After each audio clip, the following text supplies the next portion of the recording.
নুসরাত ফারিয়াকে ঘিরে বিস্ফোরক দুই মন্তব্য। রাজনীতি না মনোযোগ ডাইভার্সন।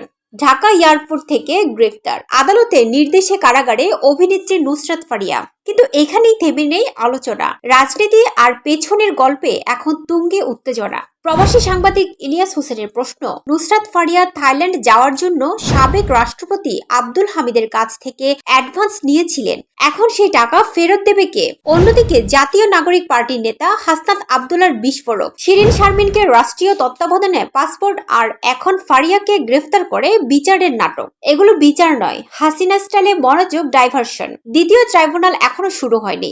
ইন্টারিম 626 জনের লিস্ট উধাও। এইসব প্রশ্নের ভিড়ে ফারিয়ার গ্রেফতার কি প্রকৃত বিচার নাকি পলিটিক্যাল শোডাউন?